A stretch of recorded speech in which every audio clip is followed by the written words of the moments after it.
কাজী সালাউদ্দিনের মতো প্রেসিডেন্ট যদি বাংলাদেশ ফুটবল ফেডারেশনে না থাকতো, আজকে মহিলা ফুটবলের এই দিনটি আমরা কোনোদিনও দেখতাম না। He is the master mind, Kazi Salahuddin the best. আমরা সব সৌভাগ্যবান যে আমরা তার মতো একজন প্রেসিডেন্ট পেয়েছিলাম। কাজী সালাউদ্দিন নানা অভিযোগ মাথায় নিয়ে বাংলাদেশ ফুটবল ফেডারেশনের সভাপতির দায়িত্ব ছেড়েছেন মাসখানেক হয়ে গেছে। গত ২৬ অক্টোবরের বাফুফে নির্বাচনে জিতে সভাপতির চেয়ারে বসেন তাবিদ আউয়াল। কিন্তু এখনও কাজী সালাউদ্দিনের প্রশংসায় পঞ্চমুখ বাফুফের বর্তমান কমিটির নারী ফুটবল উইংয়ের প্রধান মাহফুজা আক্তার কিরণ। টানা দ্বিতীয়বারের মতো সাফ চ্যাম্পিয়নশিপ জেতা বাংলাদেশ নারী দলের প্রত্যেককে রোববার একটি করে ফ্রিজ উপহার দেয় ইলেকট্রনিক প্রস্তুতকারী প্রতিষ্ঠান ওয়ালটন। এই অনুষ্ঠানে নারী ফুটবলের সুদিন নিয়ে কথা বলতে গিয়ে কাজী সালাউদ্দিনকে প্রশংসায় ভাসান মাহফুজা আক্তার। আর একজনকে আমার ধন্যবাদ না জানালেই নয়, যার নাম না নিলে আজকে মহিলা ফুটবলের এই অবস্থান এখানে হতো না। আজকে আমরা মেয়েদেরকে সম্বর্ধনা দিতে পারতাম না, আজকের এই দিনটিও আমরা বাংলাদেশের মানুষ দেখতাম না।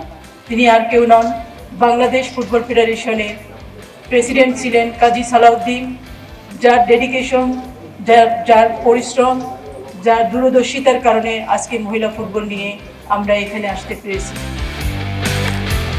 তবে এখানেই থামেনি কিরণের সালাউদ্দিন বন্দনা। সাবেক সভাপতিকে দেশের সেরা ফুটবল বোদ্ধার আসনে বসিয়ে তার অবদানের কথা মনে করিয়ে তাকে নারী ফুটবলের মাস্টার মাইন্ড আখ্যা দেন কিরণ। বলেন, বাংলাদেশ ফুটবল ফেডারেশনে তার মতো প্রেসিডেন্ট না এলে নারী ফুটবলের সাফল্যই আসতো না। কাজী সালাউদ্দিনের মতো প্রেসিডেন্ট যদি বাংলাদেশ ফুটবল ফেডারেশনে না থাকতো, আজকে মহিলা ফুটবলের এই দিনটি আমরা কোনোদিনও দেখতাম না। He is the master mind. আমি আবারও বলবো যে বাংলাদেশে অনেক ফুটবল বোদ্ধা আছে, but Kazi Salahuddin the best. আমরা সব সৌভাগ্যবান যে আমরা তার মতো একজন প্রেসিডেন্ট পেয়েছিলাম। সে তার সমস্ত মেধা দিয়ে আমাদেরকে এই জায়গায় পৌঁছে দিয়ে গেছে। আমরা আগামী দিনগুলোতে তার সেই দর্শনকে সামনে রেখে এগিয়ে যাব, এটাই আমাদের প্রত্যাশা। ২০০৮ সাল থেকে টানা ৪ মেয়াদে বাফুফের সভাপতির পদে থাকা সালাউদ্দিনকে প্রশংসায় ভাসানো মাহফুজা আক্তার ভরসা রাখছেন নতুন সভাপতি তাবিদ আউয়ালের উপরও। তার বিশ্বাস, নতুন সভাপতির তত্ত্বাবধানেও এগিয়ে যাবে নারী ফুটবল।